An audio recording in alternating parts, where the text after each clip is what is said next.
Okay, so now we're on to a completely different application. Basically, it's about molten metallic foams, and it's by Peter Stewart from Glasgow, and yeah, Steve Davis is quite some talks from him as well on this metallic foam. So I'm interested how this story is continuing. Okay, thank you very much to the organisers for this opportunity to come to speak. So yes, I want to talk about a classical free boundary problem, that of a gas liquid foam, but in particular applied to material science, where we try to use these foams to make new lightweight materials or high porosity metallic solids. So this is a picture of one that's been produced experimentally. It's essentially a honeycomb metal, and what, if you can imagine, such a structure is very useful in lots of engineering disciplines, principally because they can be constructed to be strong, yet very lightweight because of the highly porous structure, making them useful in applications where your fuel consumption is directly proportional to weight, like in aircraft and even spacecraft. They're also incredibly buoyant due to the porosity, and a very large surface area, which makes them useful in catalyzing chemical reactions.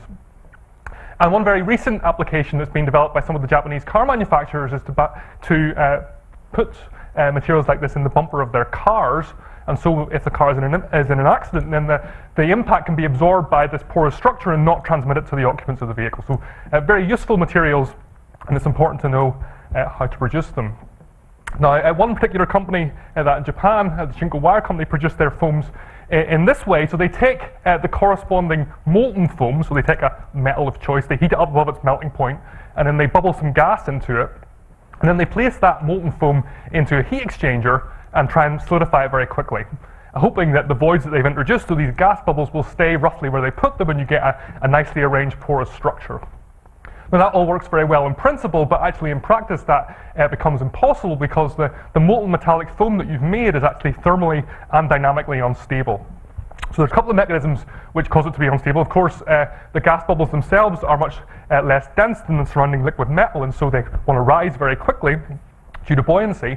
But the mechanism I'm going to talk about in particular today occurs whenever the liquid fraction of this foam is very low, as in whenever you want to get a very good weight gain, weight saving in your material. And in that case, the liquid bubbles become crowded together very tightly, and you get these very thin liquid bridges which set up between them. And then due to what's called capillary viscous suction, these films drain rapidly and become so thin that they become unstable to intermolecular attractions, and then they break. And so in experiments it's found that if they have no externally stabilizing agent, whenever they do this process and they put a microphone into the foam to hear whenever these rupture events are occurring, they can actually start to hear them on timescales of order of milliseconds, so very, very fast. Now, in conventional foams like aqueous foams, these thinning processes are actually slowed down considerably by the presence of surfactant on the interfaces. But unfortunately, in molten metallic foams, there are no known surfactants, and so it's impossible to use that kind of mechanism to slow down the evolution of these foams. There's a very brief note about something that is used in practice. So in the foams that I showed you on the previous slides, they were made possible by adding another contaminant into the melt, not a surfactant, but actually a small colloidal particle, or lots of small colloidal particles. So for aluminium foams, which is usually what's made, they use silicon carbide particles, sort of micron-sized, and they have the effect of sort of slowing down the viscous flow along these liquid bridges, and so make the structure stay stable long enough to be able to solidify it. So this is a foam that's been produced in that way with very low liquid fraction. But unfortunately, the particles that you've put into this foam have actually compromised your structural integrity. So in the foam that you can see here, where's my pointer? It looks okay, but actually the solid particles you put in were stuck in the liquid bridges, which have now solidified, but in doing so, these have actually created a defect. And so whenever some compression is applied, these create defects that just cause the fibers to snap at these points. And so the material, although possible, is not very useful for any practical application. And so what I was doing as part of my work with Steve Davis was to try and understand, could we do this process of solidifying foams without using particles? Is there any way that you can manipulate the parameters of the system to try and understand how that might be possible? And so to do that, we wanted to construct a mathematical model for how these foams are evolving.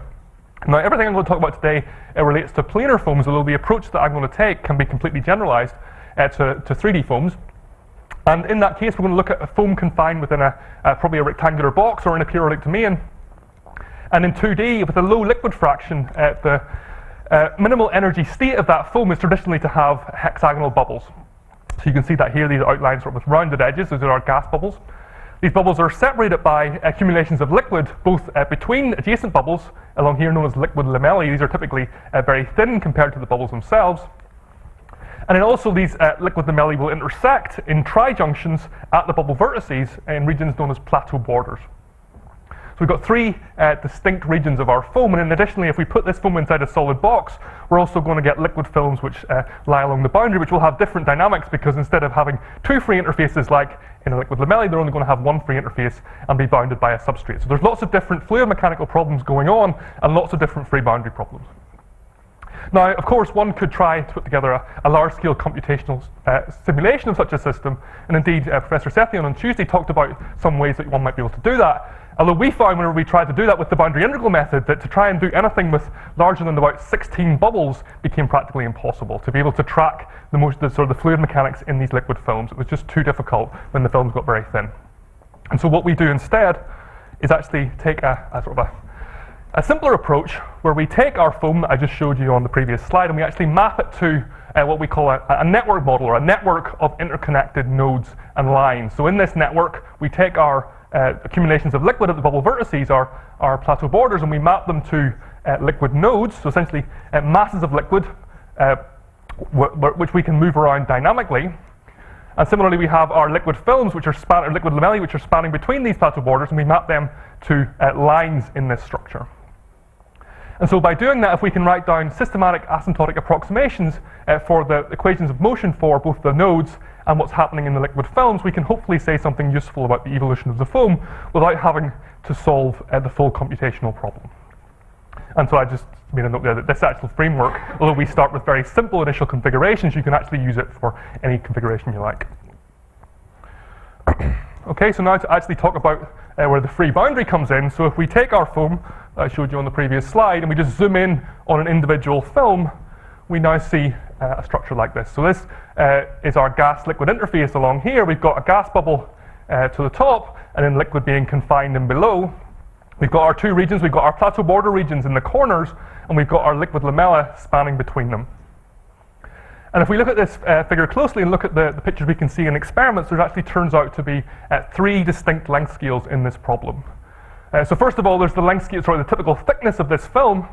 There's the typical radius of curvature of your plateau border at each end, and there's the typical length of the film which spans between the plateau borders. So that's three different lengths, and we can exploit essentially asymptotic differences between the magnitudes of these length scales to reduce our problem quite considerably. Now, there are a number of distinguished limits in this system. The one that I'm going to talk about today is known as the semi-arid limit, where we're going to say that the thickness of these films is very small compared to the length of the film, but the radius of curvature of the plateau border is going to be comparable to the length of the film. So that's just one particular asymptotic limit. Now, as I said before, in these liquid films, we've got a gas-liquid interface here. We haven't got any surfactants, so essentially across this interface we have to apply conditions of both continuity of normal stress and continuity of tangential stress. And there's going to be no tangential stress in the gas, so it's essentially a no stress condition along here. So to do that, we're going to get equations that look a bit like plug flow moving along the film. And so to understand how that flow is being generated, we can actually just use this figure in an easy manner. So this pressure in the bubble is approximately uniform. In the center of the lamella, the interface will be roughly flat, and so the pressure in the liquid will be comparable to that in the gas. However, in the corner regions, in the plateau borders, this interface is now highly curved, and so due to surface tension, the pressure in this region will be much less than the pressure in the gas. And so that sets up a pressure differential, which then drives flow from the center of the film into the plateau border. So this is known as capillary viscous suction, and that's what's driving the instability of the system. It's causing the films to thin and then eventually break due to intermolecular attractions. And so throughout this modeling, we're going to use a velocity scale U0, which is essentially the velocity scale given by that capillary viscous suction. And then that allows us to define dimensionless groups, both the capillary number, which measuring the rate of, the difference between the viscous effects and surface tension effects, and the Reynolds number measuring the difference between inertial effects and viscous effects.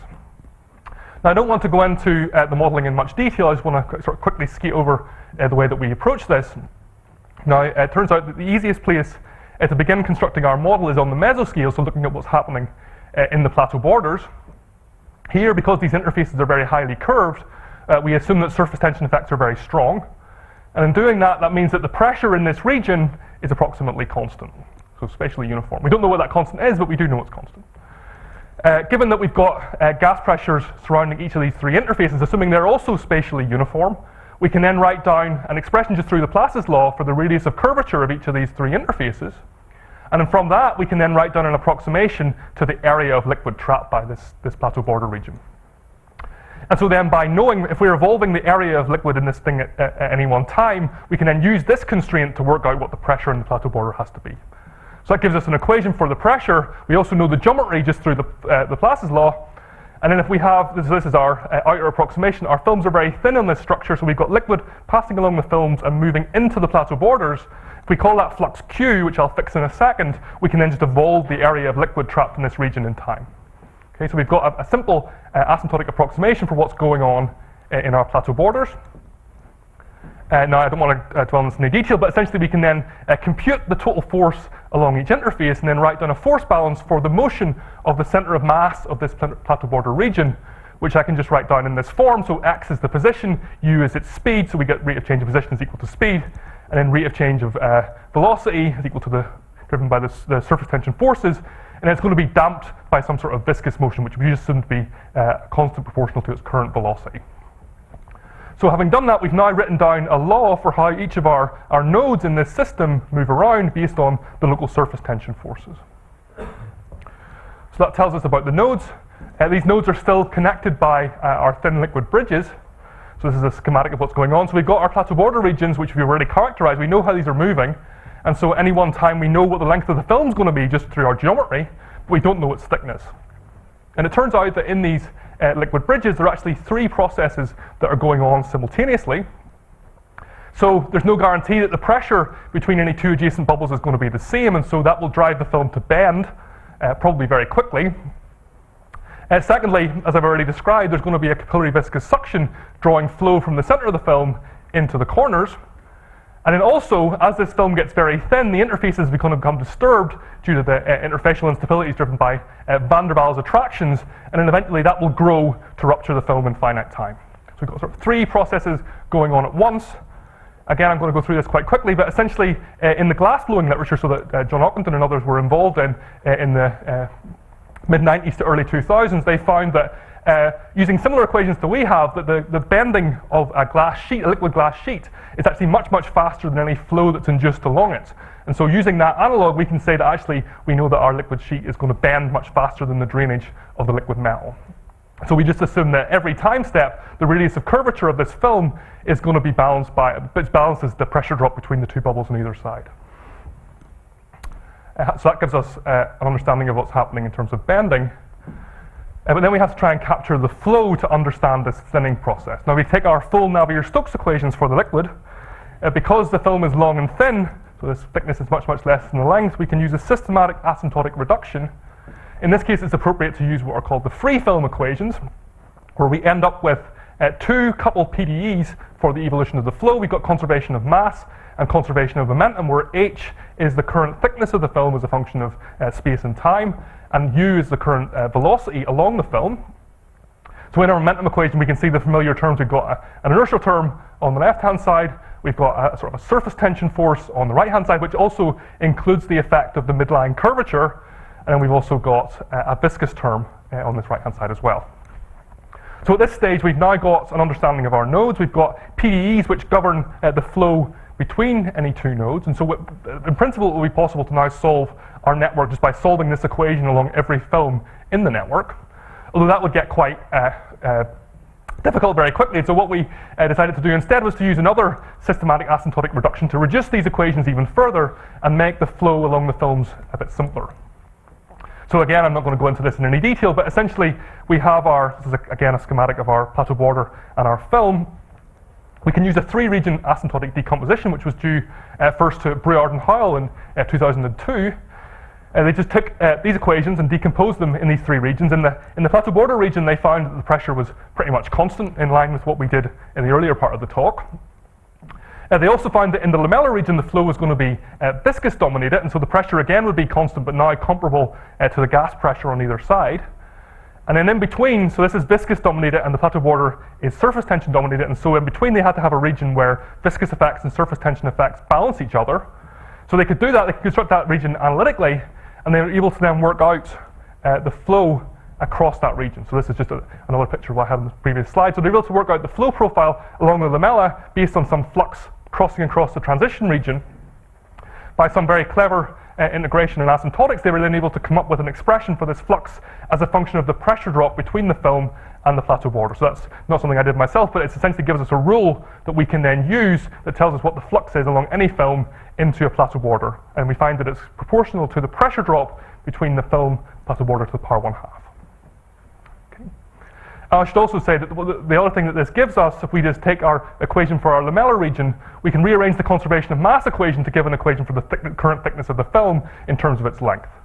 And so we know now how the thickness is changing, and so we expect that as this thickness gets very small, eventually interfacial instabilities will grow and cause that film to rupture.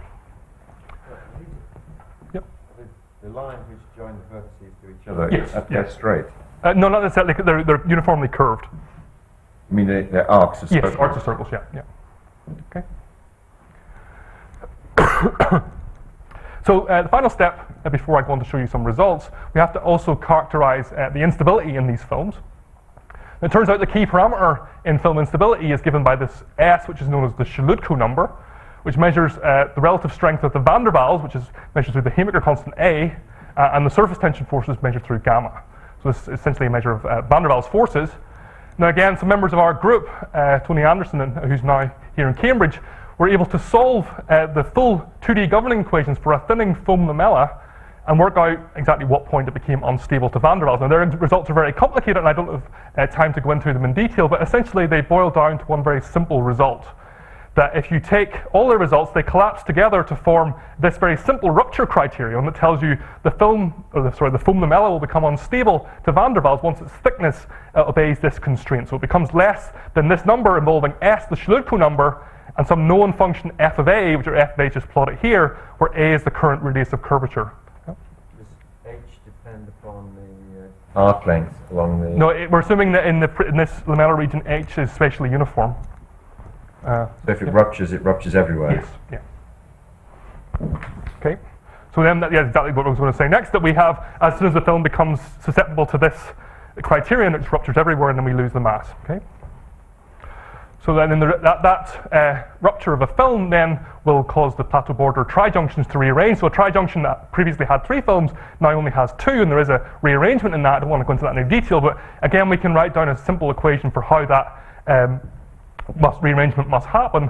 Crucially, there's going to now be a drainage of liquid from the node into the film instead of the other way around, which we had in the conventional sense, and we just assumed that that drainage is proportional to the current thickness. Finally, the last ingredient in our model, we've got our gas bubbles. We're going to assume that they're purely passive, so we just use an ideal gas law where the current pressure in the bubble multiplied by the current area is just equal to some constant. Okay? And unlike in some of the things that Professor Sethian showed on Tuesday, we're going to neglect the diffusion of gas across the films because that doesn't seem to be very important in metal foams. So we're now not going to get any sort of von Neumann's law type coarsening happening in our foam, but we will instead get coarsening driven by the breakage of these films through thinning and in van der Waals. Okay? Your theta, the junction between, you have these angles theta I in your... Yep. Are they fixed? Are they vary with the geometry, so you can just work those out based on, you know where the nodes are, so you can always work out what the geometry is. Okay? Because you're assuming that you've got these arcs. Yeah, exactly. Yep. So I'll just show you a movie of the systems. This is a periodic domain starting with 72 bubbles. So in this movie, black lines are our films, blue dots are our trijunctions, and then red dots are redundant nodes left over from the rupture of a surrounding film. So you can see that this has gone to 20 units without anything happening. All the films are just draining uniformly. Eventually, one of the films reaches its critical thickness and then breaks. then that starts to induce motion in some of the surrounding nodes, causing them to causing the films to elongate and then possibly promote their rupture. And eventually, after a very short space of time, we get a large-scale rupture all the way across the foam, and we get very large destruction. So we start with 72 bubbles. Within two-dimensionless units, we go from 72 all the way down to, I think it's 11 or 12 in this simulation. So very fast rearrangement of the foam. But crucially, this rearrangement just doesn't go on indefinitely, as you would have in a von Neumann's law type course thing, where you'd go all the way to one bubble in your system. Here instead, the system actually enters a new quasi-equilibrium after a while. And the reason for that is quite simple. You can see it very clearly on this figure that all these remaining films in the system have actually gathered up lots of liquid from the redundant nodes. And so that leftover liquid actually stabilizes them to further rupture, at least for a while. So you get, once this gets into this state, all the films have gathered up some liquid. Eventually, there'll be a long transient now before anything else happens. And so at this point, we just set a simple criterion for when this will happen, and we call that phase 1.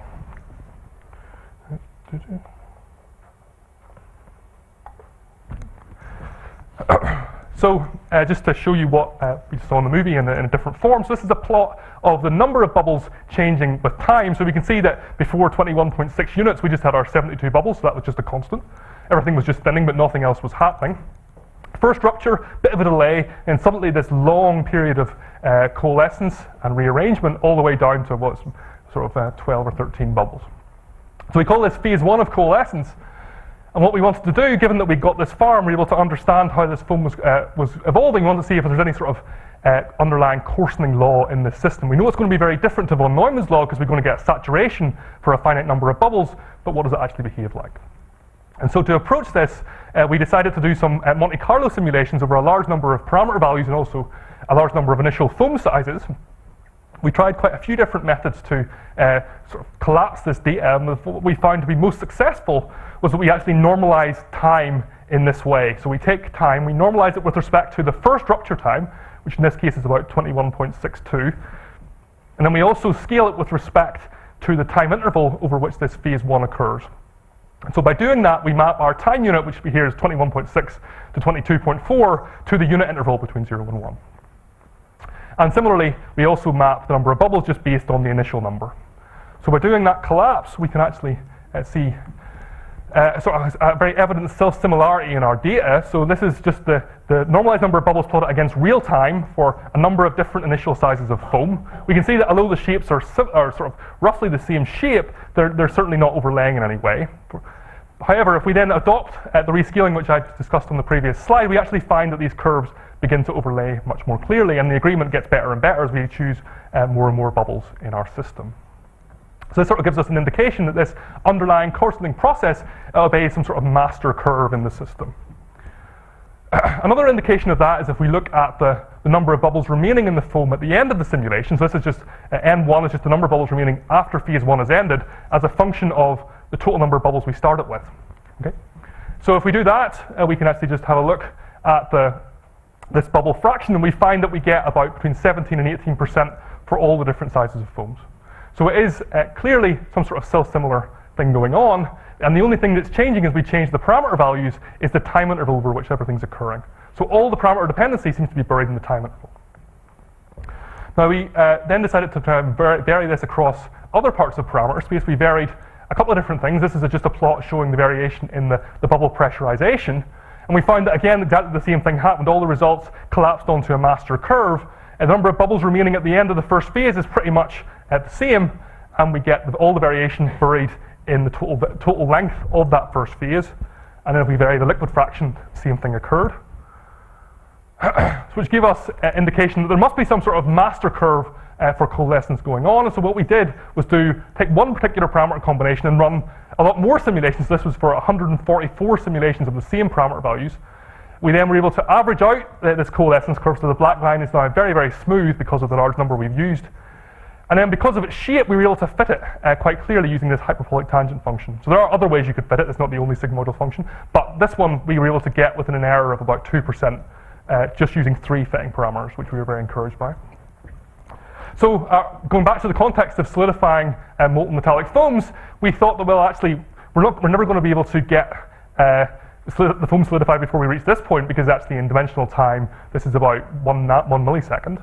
But we thought, well, actually, if the foam stays in this quasi-equilibrium for long enough, maybe we could solidify this structure. So we still got about 20% of the additional number of bubbles, so that may be a good way to make a foam. So just briefly, we then extended this model to long times. We constructed a slightly simpler model based on percolation theory, which I don't really have time to go into. But essentially, we got very good agreement with our full model, so that's what that's showing. Again, total number of bubbles at the end of the simulation was pretty much unchanged. The error here was less than 2%, and the time interval over which everything was occurring, the error in that was about 4% between the full network model and the percolation model. And if we did that, we could then extend, well, this is the plot we really care about, the number of bubbles against time. We can now extend that to all the way to long time. And we found, yeah, again, our first phase is just our hyperbolic tangent function we had here, but now we can go on beyond and then look at what happens as the foam continues to evolve. So this is sort of tells us the length of our quasi-equilibrium phase, and then when we get our next set of ruptures. And it turns out the second phase can actually be fitted in a self-similar way as well, and you get sort of an underlying coalescence law which looks like a decaying exponential function. But crucially for solidifying molten metallic foams, the time at which that second phase kicks off is about 100 time units, so about 10 milliseconds. So you really don't have very long. And so I'm running out of time. Two final observations.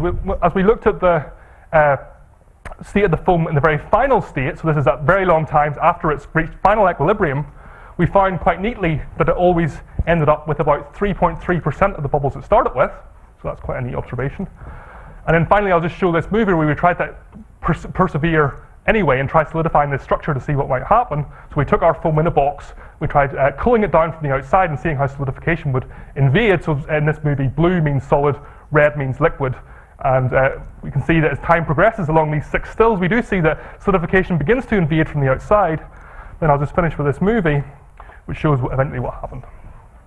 Okay, so we get solidification came in for so long, but then eventually rupture took over, and we got a huge void forming in the interior. Okay, so that's just where we've got to so far. We're now looking toward investigating more continuous processes for producing these foams. But I'll leave it there for today. Thank you very much. Thanks, Peter. I think, well, since we have a little break of 10 minutes, I think maybe if there are some questions now, we could ask some questions now. If not, we can ask it during the break. Yes. So did you compare your numerics and your model to experiments or other experimental? The experiments are quite unclear. So the best way they can do it is to put a microphone into the foam. And so you can get some noise data for when ruptures are occurring, but it's hard to tell exactly how many ruptures happen for each noise event. So it's difficult to compare exactly between what we have here. But the timescale certainly compares very well. That's what the best we can do so far. Okay. I mean, the walls, do they actually accelerate the degradation process or not? I mean, this last thing suggests, why don't you do thin slabs of foam, which you can cool very rapidly and then stack them? Would that be a way forward? So that's something that we're not considering. We're trying to use the geometry as best we can. But then that does produce very, very thin samples. Really, we want to have thicker samples for the applications that we're looking for. But yeah, that would be one way of doing it. How sensitive are your results to your damping parameter for the plastic? Not very. So we were able to fit that. I didn't show that, but we were actually able to fit that damping parameter to boundary integral simulations somebody else in the group did. So we got a reasonable estimate for what that value should be, and but we did try varying it. It didn't make all that much difference because there aren't really that much dynamics of the foam. It's mostly dictated by this rupture process. And so even in the percolation model, where there isn't really any motion of nodes, we still get the same underlying structure.